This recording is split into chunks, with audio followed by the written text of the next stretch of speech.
What's up, everybody? I'm Jude, that's Ethan, and welcome in to another edition of SSPN Live. I know we're starting a little bit early here, but just with the way that, the work-home commute goes, not worded that perfectly, but y'all get what I'm saying. The commute from work, depending on how that goes, that can kind of depend on when the time starts. So I set it at 7:15 just to be safe, but we're here a little early, Ethan, and man, coming into this episode, I mean, it's not that I wasn't looking forward to it, Ethan, but it was like, we got to go through these player evals again, and it's nothing bad because I was excited to talk about Keldon Johnson, who's always been, kind of a favorite of ours on the channel, and he's been playing really well as of late. But before we jump into all of that, Ethan, at 5:30, we got a news drop. Shams Charania has announced that next Tuesday, star point guard De'Aaron Fox will be getting season-ending surgery. And that essentially brings in the tank, Ethan. What is your thoughts on the news that dropped this afternoon, and also what we saw from De'Aaron in his time on the floor?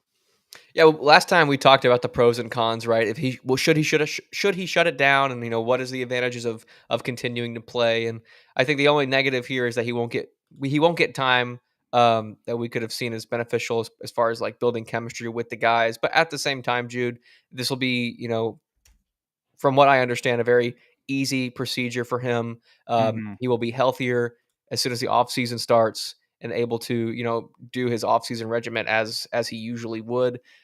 Gets that out of the way. We don't have to worry about it affecting off season in any way at all. And it just makes sense because now we can, officially tank and try and get as high a draft pick as we possibly can in the lottery to help us win. Because with or without him, Drew, we've seen it over the last few games. Like we're Yeah. basically what we were last year with him, which is nothing special. So let's just let him have the surgery.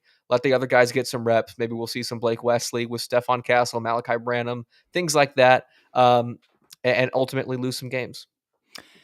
Yeah. It's just such a dichotomy, dude. Not only just the Wemby news with how that happened, after the All-Star break, which was essentially right after the trade deadline. So we had this whole big hype where we even made the video and we're like, "Hey, we're pushing for the playoffs now." Right.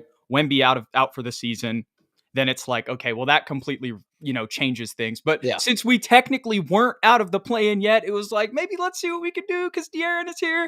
And then, like you said, over the past couple weeks, we've kind of realized that, unfortunately, fortunately, in a sense, Victor Wembanyama has a giant impact on Yeah. this team. And that's not to take away from what De'Aaron Fox has done. He had a near 30-point triple-double last night.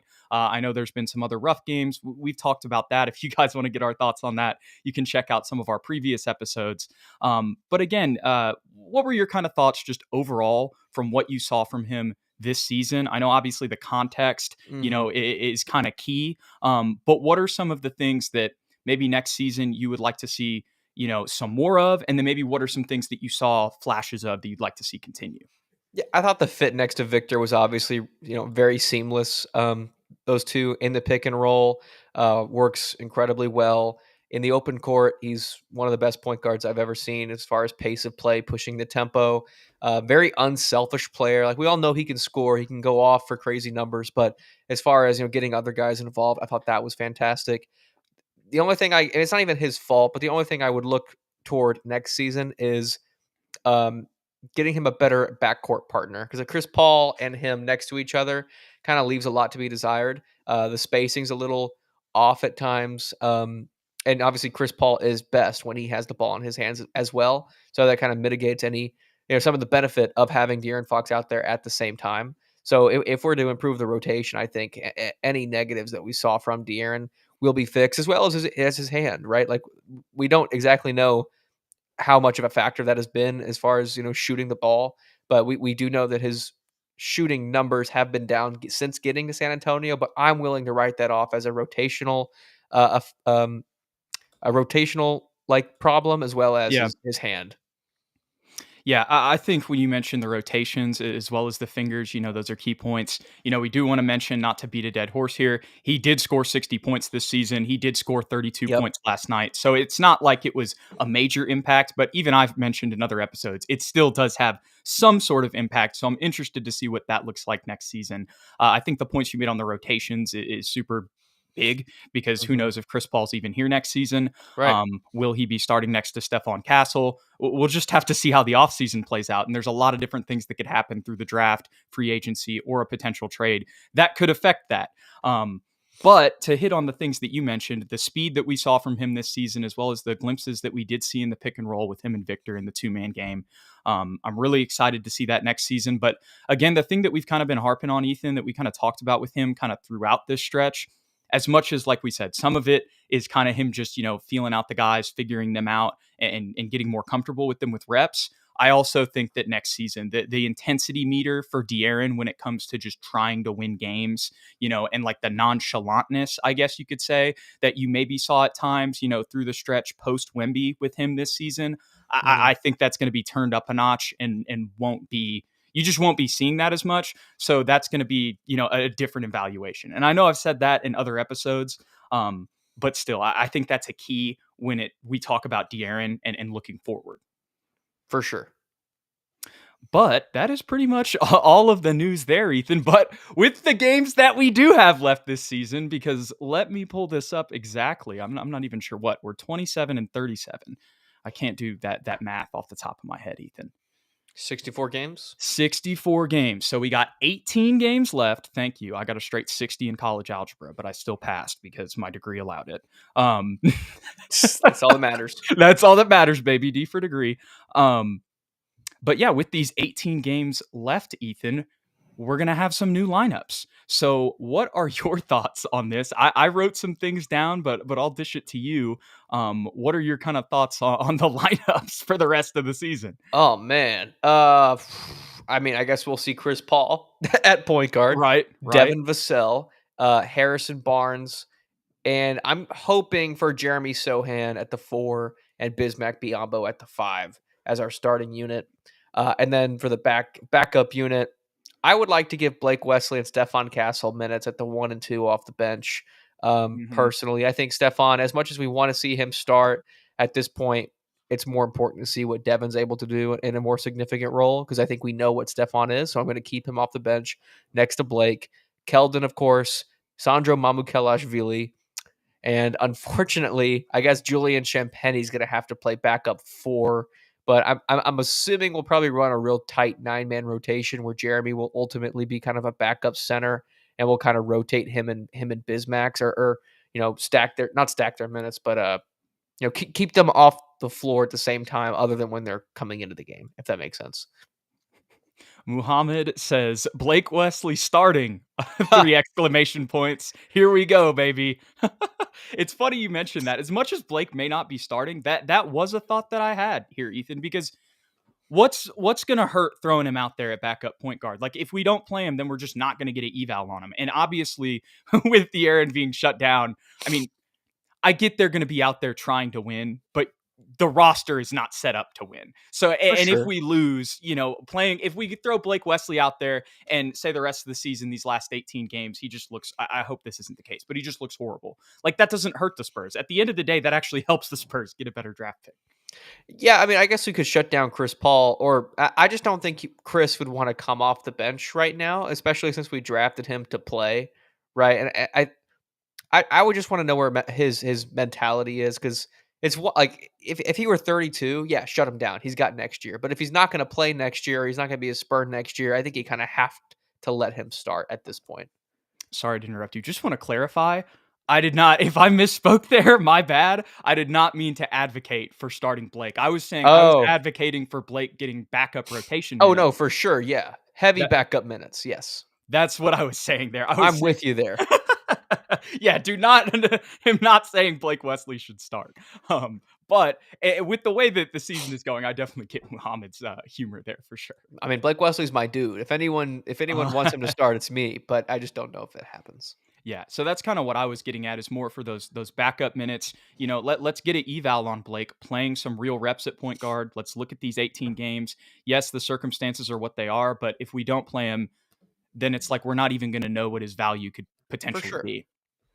Anyways, yeah. So in regards to your lineups, I had something a little bit different, but honestly, after hearing you, I would rather start Jeremy.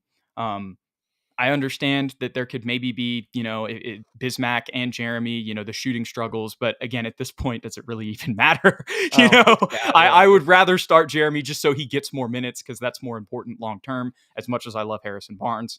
But what I wrote down just to throw out another lineup, and this was more kind of what I thought they would do than what I would do necessarily, because there were even some things when I was looking at this lineup, I'm like, I'd still really like to try Devin off the bench. But this is just my guess for what they would do. Obviously, like you said, Chris Paul is the starting point guard. That's pretty easy. I have Stephon Castle moving to the starting lineup as the 2, and then Devin as the 3, where they've been playing him. And then I had Harrison and Bismack. That was really, the only difference. And then I, off the bench, or my bad. no, you're good. I was going to say I could see that as well, but keep going. Yeah, Blake, Julian, Keldon, Jeremy, and Mamu. Yeah, that one definitely works better than mine in terms of like rotational, like having a 4 and a 5 off the bench with Jeremy and Mamu. Like that definitely fits better than a Julian Mamu at the 4 and 5 with my alternative. So I mean, I'm not against either, honestly. Whatever loses us more games, I'm for. I hate to put it that way, but that's kind of where we're at. Like, obviously, when we watch these games, Ethan, if this team pulls out a big win against, a team that they shouldn't, like they have in the past 2 seasons against the Nuggets, we're, we're gonna I'll be be, head over heels. we're gonna be so happy for the guys. But if we're just being completely honest, at this point of the season, like what would be better for the Spurs is getting the highest draft pick possible. But to just go back to that backup rotation, the one other thing that I would just throw out there, I don't think this is going to happen, but just since we're a Spurs podcast and we can talk about it, I would be down with maybe even like moving Julian to the starting lineup and moving Devin down. So that would be CP3, Steph, Julian, and if you want to throw Jeremy in there, and Julian could kind of offset the shooting, and Bismack. But I had Harrison here, so I'll just leave it at that. But if you wanted to have Blake, Devin, Keldon, Jeremy. Anyways, I think if you switch Devin and Julian, I think because you have Steph in the starting lineup, there's still that creating. And obviously we've seen what Julian can be in the starting lineup. And then, with that same conversation we've been having about Devin, we can kind of maybe see him flourish a little more in that second unit. But granted, Keldon's really been taking a lot of shots and making a lot of shots recently. So that's also another factor. Only other thing I'll say, first of all, I agree with everything that you just said, but only other alternative I will say, if it's truly about losing and finding, or trying to figure out who's going to be on the team long term, let's throw out off the bench Blake Wesley and Malachi Branham. And then if it's Devin, then Devin, or if it's Stephon, then Stephon, but then Keldon at the 4 again, like he used to be, and then Mamu at the 5. Yeah, if we're going for that, I'm with you. And low key, my guy Jordan McLaughlin played real well in 6 minutes against the Timberwolves in garbage time. Like throw him out there too, might as well. The Harrison Ingram, Jordan McLaughlin 2-man game. Is Harrison Ingram healthy? Everything. Yeah, he played the other night. He had like 12 points, 11 boards. In all seriousness, then bring him on. Let him be the backup 4. Like why not? You know what I didn't think about too? This is the time where we started playing all the 2-way guys. Bring up Riley Minix too. Like, he's out for the season. Oh, right. Yeah, I forgot. David Duke Jr. again. Volume shooter. He's coming back in March and April. You're going to see a 15-point game. Absolute microwave that he is. Okay. This is the last thing I'll say on the lineups. Charles Bassey was a game time decision last night. Maybe we see him out there. That's the last thing I'll say. Now, if he comes back out, how long he's out there, Charles, I hope you're healthy for the rest of your career if you ever see this. But how long he's out there, I don't know. But you could maybe see him again. I wouldn't be against that either. There you go. Any final thoughts on these potential rotations, Ethan? I think that there are a million possibilities, and honestly, we'll probably see every single one of them by the time the season's over. I completely agree. That's about how it's been the past 2 years, and essentially we're setting ourselves up for the same thing. So best time of year, baby. Well, let's go over some of these past games that we've missed since last Thursday. We apologize for this Monday not being able to make that game, but even though me and Ethan both live in Texas, the TV restrictions blocked us out of those games. I mean, that's just crazy, but that's a topic for another day. Over the past couple games, though, Ethan, 1-3 for the Spurs. And in our prediction of getting that win on Monday night against Dallas, we were unfortunately wrong. But luckily, they got the win last night, especially when you consider the context that the Mavs only had 8 guys both of those games. Yeah, that first loss is real tough, especially since Devin was playing very well in the first 3 quarters. I think he really tailed off in that fourth quarter. I actually don't know if he scored in that fourth quarter, but he finished with 24 points, 10 of 22 overall from the field, 3 of 8 from 3. So, like, I thought this was going to be another really big game from him, but it turned out to be the Harrison Barnes game and Keldon Johnson game, who had 29 and 28 apiece. And, of course, Keldon, we talked about it a little bit earlier. He's been on an absolute heater. And he was actually good in both Dallas games, I believe. Yeah, and the second one he had 18 as well on 7 of 9 shooting. So he's been a bright spot in an otherwise gloomy situation. But that first game against Dallas, like that's one you got to pull out. Like Klay Thompson, most people say that he's washed. He had 26. Kessler Edwards, solid young guy. No one expected him to get 22 on efficient shooting in the starting lineup. Najee Marshall, 3-and-D guy, actually was inefficient from 3, but he still had 23 points. And then, of course, Spencer Dinwiddie with 28 off the bench in 37 minutes. And even though we're also in a really bad situation and we should lose these games, we at least have De'Aaron Fox, who's an all-star, Devin Vassell, who's a real solid young piece that a lot of people want, Keldon, Stephon Castle. Like, this is a game that we should win, and we were able to win the last game, thank God, by 10. But that first one's real tough, Jude.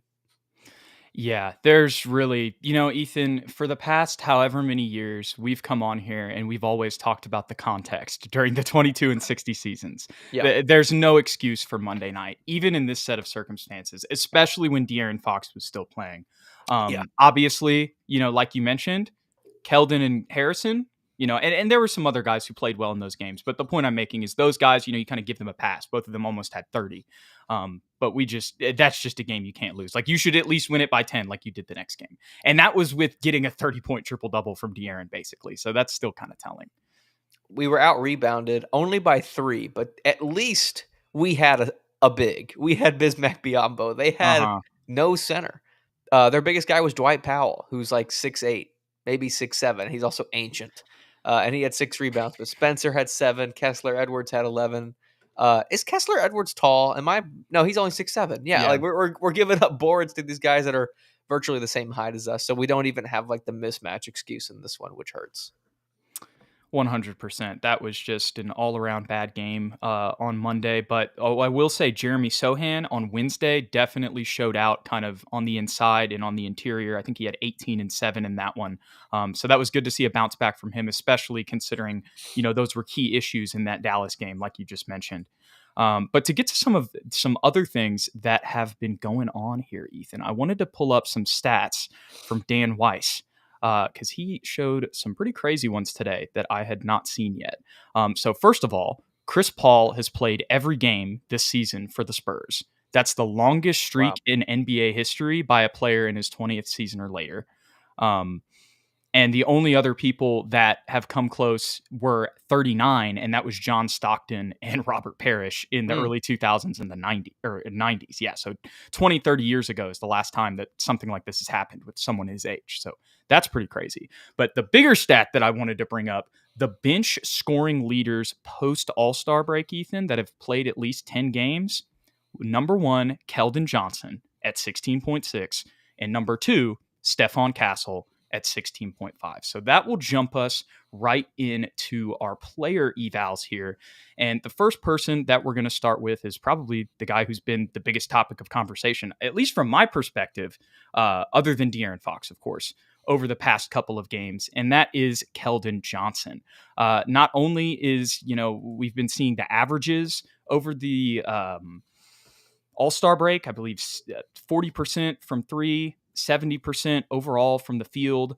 I sent you this text, and I believe it's E field goal percentage. So I don't know if that stands for efficiency field goal percentage. It's one of those advanced stats. So honestly, I don't put too much into it. Yeah, there you go. But he has the second highest EFG percentage in the entire league over that span, with 70% true shooting, 44% from 3, and 70% splits overall. or 70% from the line, 61% from the field. Sorry, a lot of that was jumbled. I was getting that up here at the end. And some of that might have been a little bit affected last night. Also, I'm not sure if they just sat him last night or if he ended up getting a little injury, because it was kind of like out of nowhere. They just kind of stopped playing him at 17 minutes. Mm. And I was cooking a little bit, so I might have missed when that happened. I was pretty much watching the game the whole time, though. And yeah, the game was still pretty close, so that's something I'll keep an eye on. But even if it is, now that I think about it, I was looking at the injury report earlier, and he's not on it. So even if that is why they took him out, I don't think it's going to keep him out of game. And still, I think the bigger testament, in 17 minutes last night, he put up those numbers. Yeah, no, he's had an unbelievable post All-Star break performance here from Keldon Johnson. He's only getting 2 more minutes a game compared to pre All-Star break, but he's averaging 6 more points, equal rebounds, 1 more assist. But it's really the efficiency, Jude, from 45% to 62% from the field, and from 30% to 44% from 3. And he's only attempting 1 more shot a game. So I think it's really come down to shot selection and staying calm under pressure. He's not forcing things. He's letting the game come to him. He's playing with great touch, and he's not playing out of the system. He's just letting the pace of the game find him. And when you play with that much energy, when you're constantly crashing the paint, getting 2 feet to the rim, and playing physical, this is the kind of performance that you can get from him. This is why we were both so high on him a couple years ago, Yeah. Jude, when he was getting 22 a game. And I know it's been rough since, and I know people are going to say it's just garbage minutes because Victor's not out there and we're still losing games. But I think if he can harness this efficiency and do it when it matters most, when Victor's on the court as well, and we're actually competing to win, he's a very valuable piece. Because we can't even factor in the non-statistical aspect of this, which you always talk about, which is his leadership ability, which I think he is kind of the heart and soul of the San Antonio Spurs. He's the longest tenured Spur. For sure. He's the last link to championship players, because he played with Patty. He played with DeMar. And I know DeMar didn't win a championship, but he was a competitor, and he's going to be a Hall of Famer, like it or not. Same with LaMarcus Aldridge, who he had an opportunity to play with. So he's that last link to those guys. Yeah, 100%. And I mean, think about those bubble highlights. You mentioned him playing the 4 earlier. Yeah. I mean, that's kind of where we first saw him. And here's one thing I will say, Ethan, as much as these games are without Wemby, and I want to get into that here in a second, because that is kind of the elephant in the room when it comes to the conversation. And I have some counter arguments to that. But like I said, we'll get to that later. But if you notice a trend here, Ethan, last 4 wins, Keldon has had 15 points in all of them. You go to the Washington game, yes, he had a bad game down there, but every other game since the All-Star break, Phoenix, 15, Memphis, 15, Brooklyn, 15, Dallas last night, 18. Mm-hmm. And obviously, we've had multiple other 20-point per game performances since then as well. Impacting winning is obviously, that's something we've been harping on this season, and so that's a key. And the Wemby factor is the big question, right? Because it's like, okay, if Wemby comes back and then we revert to that same performance, is this just an example of how the fit isn't there? The counter argument I was referencing earlier is that he's going to be on the bench. That is the biggest argument I would say for Keldon, as of right now, for him potentially continuing this next season. Obviously, if he's going to be one of the first subs in a 6-man type role, he's still going to play minutes with Victor. But honestly, Ethan, I think the most pro Keldon argument when it comes to this situation that I can make is just that what else is he supposed to do? Like, are we just supposed to sit here and be like, oh, yep, this doesn't matter? Like, you know what I mean? Because if we set it as for the rest of the season, like, this is kind of an eval for these guys, you know what I mean? To see who we want to keep on the team moving forward. I think he's doing all that he can, man. And maybe the Spurs front office does decide down the line that, there's a better move that we can make that involves him. But I think here's one thing that we can say for certain, Ethan. Coming out of the All-Star break, we asked a lot of 2 players, Keldon and Devin. And as much as Devin's had some good games here and there, I think Keldon has been much more consistent in his role basically every game since the All-Star break. The worst game is that OKC game. And even then, it's not like he played horrible. It's just, to your point earlier, he wasn't really forcing himself. And the last thing I'll mention on that, I think last night, not taking a 3 is an example of that. I agree with you, and I know that's often a phrase that we both say to one another, just to play devil's advocate, and we don't have to go into it anymore. But I know that haters will say, um, this is just a perfect example of why he shouldn't be on the team next year because he can't do it when it matters. And that's just what they'll say. He can't do it when it matters. And I get it. I get where they're coming from. But at the same time, like you said, at least he's not lying over and playing poorly when it doesn't matter, if that makes sense. Yeah. Um, The pressure was put on him. the pressure was put on him. The spotlight is on him.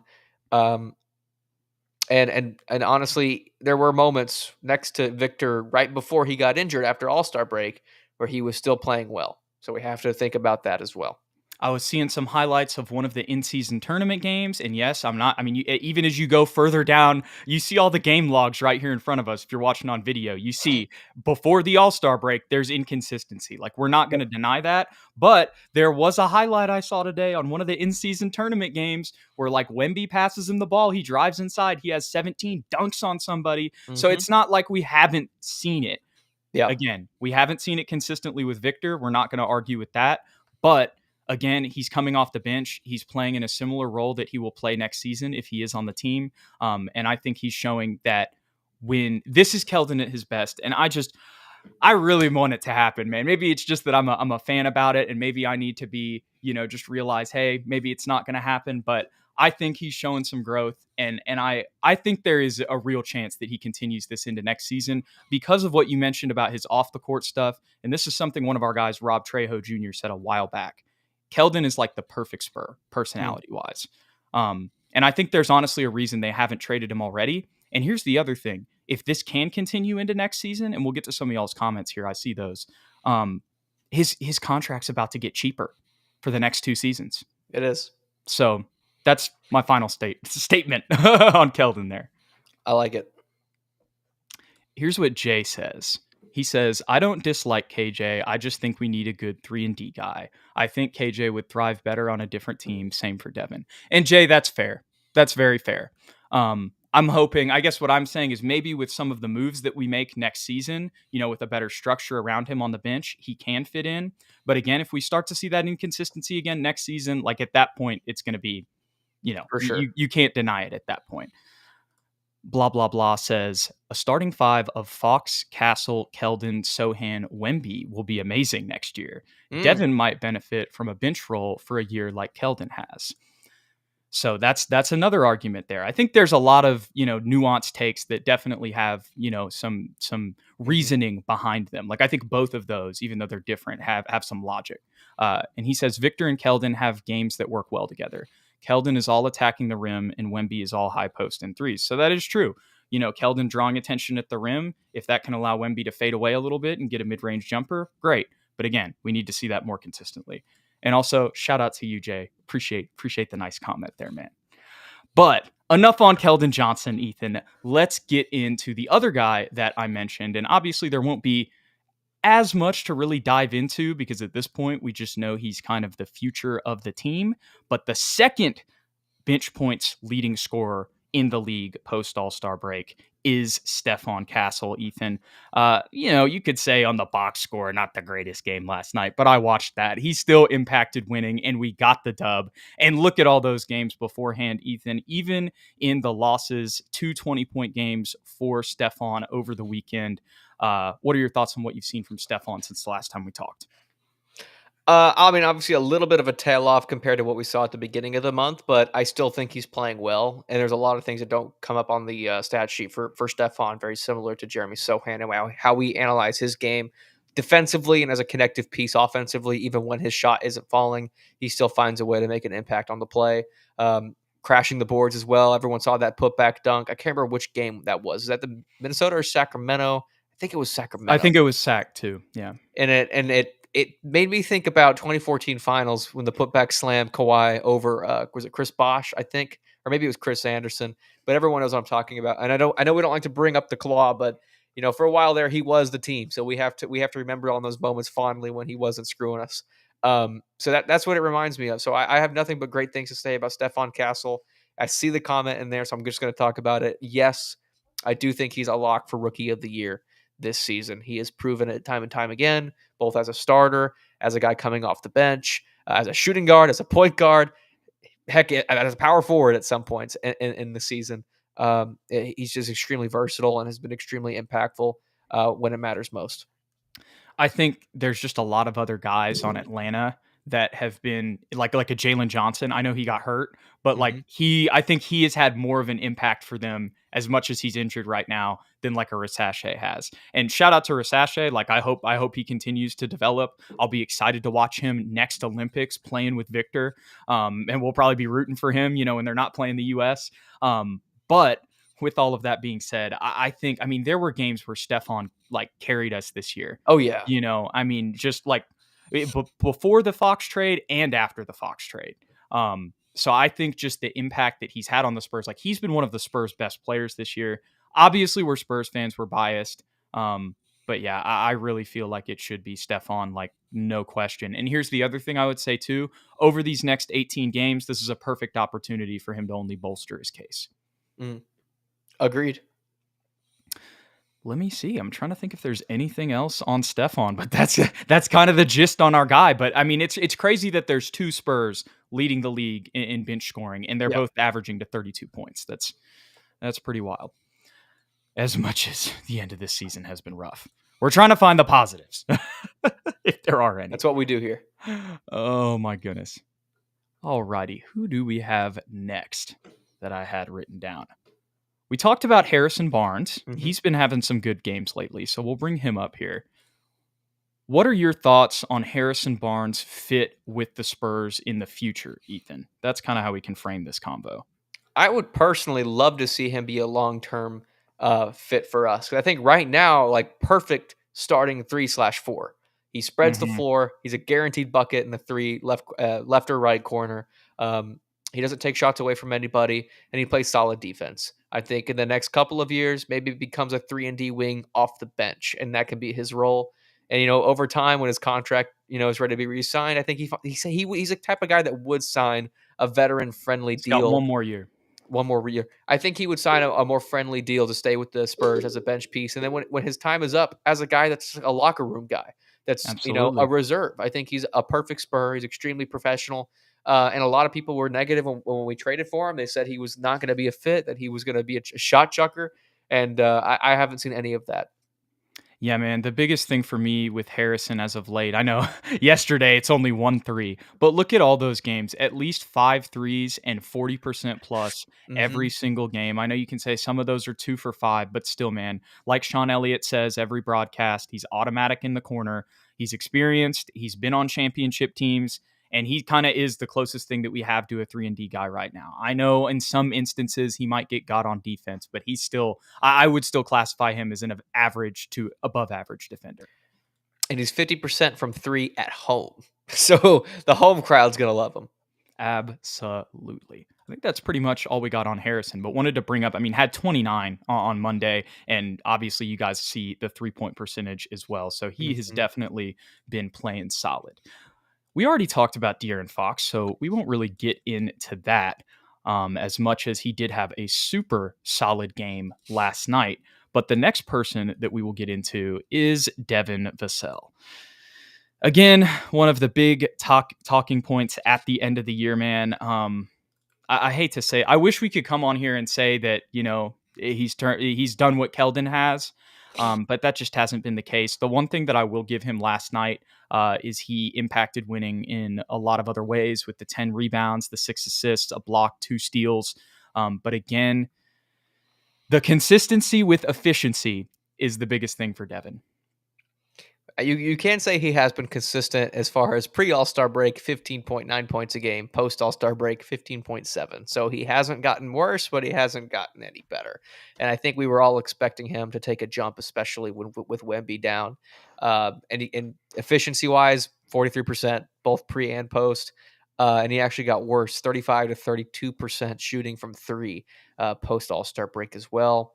Um, yeah, it's just been a struggle fest for my guy, and I think maybe it's an expectation thing, as far as he is getting paid. I know it's still not like insane Mm-hmm. money, but he is getting paid, and we had such high expectations from Devin Vassell. Not to repeat everything that we say pretty much Right. every episode, but rest of the season. Now De'Aaron Fox isn't even there to take shots away from him. So he needs to be the cornerstone for the rest of these games. I know we won't be winning these games, but we have to see at least some improvement as a volume shooter and scorer from Devin Vassell. Yeah, he's getting paid more than Keldon, you know? Yeah. Oh, yeah. I think, and now next year, I mean, that'll be like a $7-8 million gap between those two guys. I was just really hoping after that. I was really hoping that Brooklyn game could be a turning point, and it just hasn't been. Nope. Yeah, but the pressure's on even more now in these last 18 games. I wish I had more to say, but honestly, that's about all I have to say. Another thing I have to mention, in the Monday game against Dallas, did foul out as well. He did foul out. And I'm looking at his March, a solid March statistically, 19 a game, but I think it's a little skewed by that 37-point game in Brooklyn. And obviously Brooklyn's not a great team. We need to see, it's just at this point, he's not 22 anymore, and we need to see 20 points per game from Devin Vassell because we know he has it in him. We've seen it, but we need to see it consistently.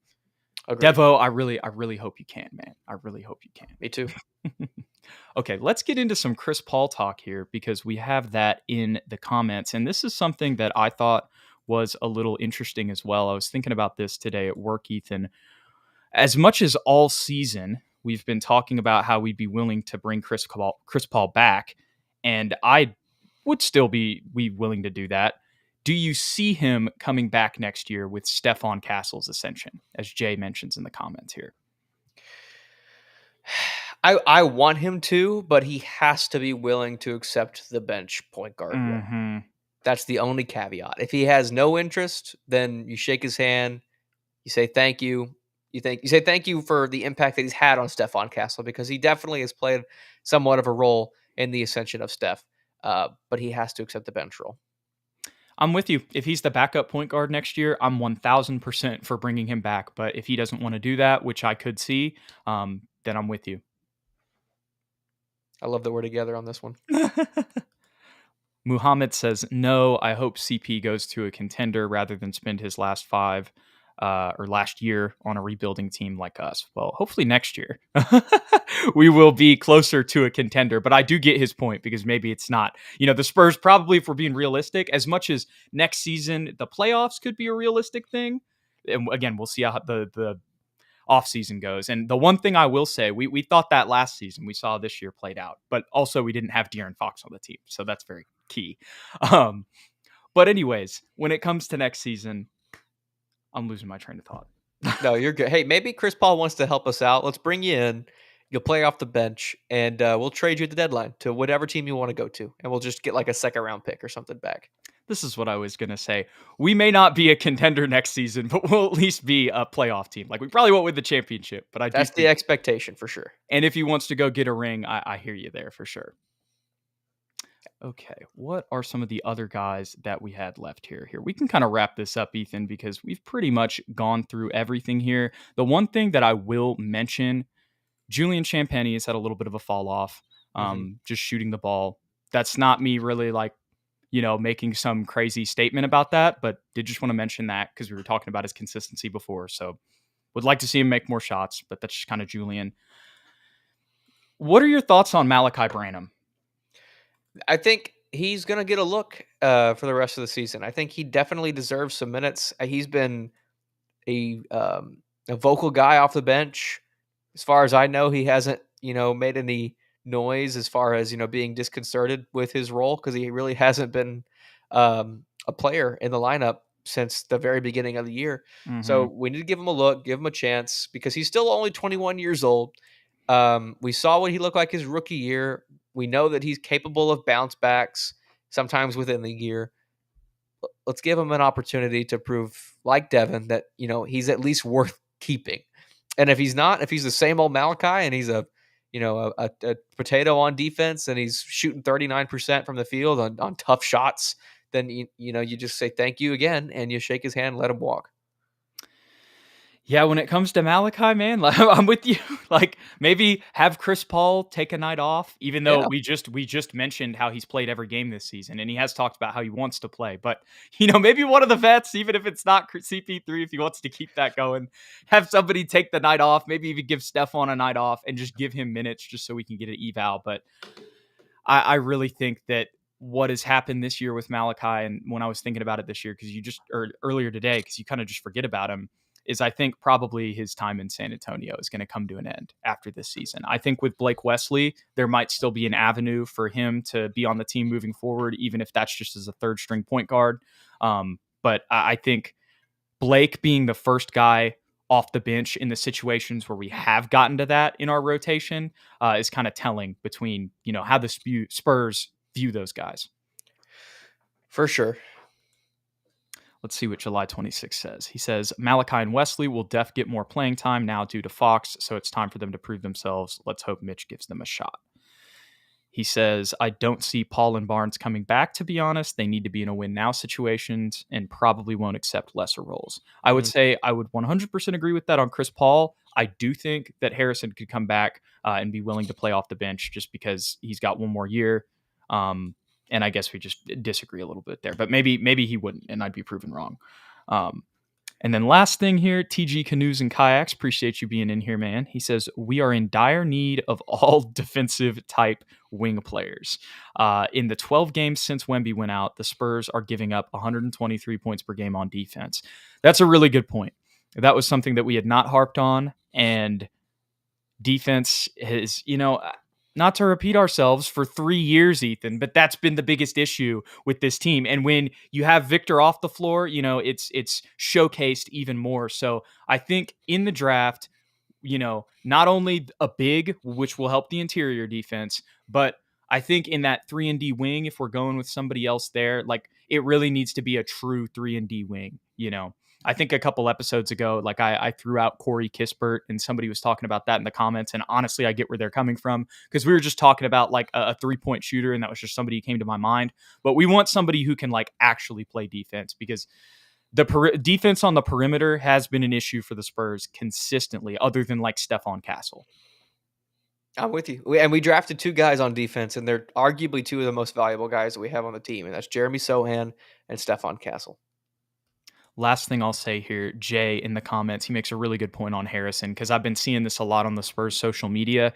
Harrison Barnes has done so much for the SA community. Doubt he leaves unless the Spurs want to trade him. So I think that kind of goes to the point you made about him earlier.